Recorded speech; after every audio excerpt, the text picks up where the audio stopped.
ತೋಲಾಸನ ಈಗ ಮಾಡೋದು ಬ್ಯಾಲೆನ್ಸಿಂಗ್ ಆಸನ. ತೋಲಾಸನ ಅಂದರೆ ತಕ್ಕಡಿಯನ್ನು ಹೋಲುವ ಆಸನ ಇದು.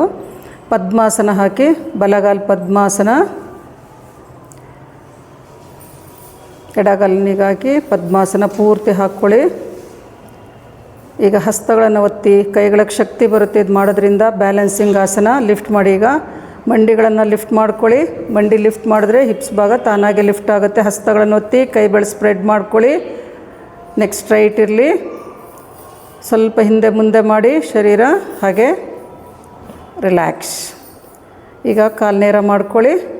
ಕಾಲು ಬಿಡಿಸಿ ಚೇಂಜ್ ಮಾಡಿ. ಎಡಗಾಲು ಪದ್ಮಾಸನ, ಈಗ ಬಲಗಾಲು ಪದ್ಮಾಸನ. ಈಗ ಆದಷ್ಟು ಹಿಮ್ಮಡಿಗಳನ್ನು ಮುಂದೆ ಕೆಳ್ಕೊಳ್ಳಿ, ಅವಾಗ ಕರೆಕ್ಟಾಗಿ ಕೂತ್ಕೊಳ್ಳುತ್ತೆ ಸ್ಥಿತಿ.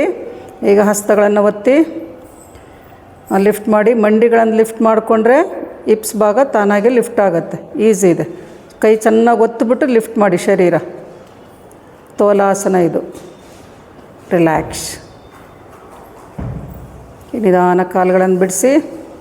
ಇದು ಮಾಡೋದ್ರಿಂದ ಕೈಗಳಿಗೆ ಶಕ್ತಿ ಬರುತ್ತೆ. ಮಂಡಿಗಳಿಗೆ ಮತ್ತು ಆ್ಯಂಕಲ್ ಭಾಗನೂ ಚೆನ್ನಾಗಿ ಸ್ಟ್ರೆಚ್ ಆಗೋದ್ರಿಂದ ಕಾಲುಗಳ ನೋವೆಲ್ಲ ಕಡಿಮೆ ಆಗುತ್ತೆ.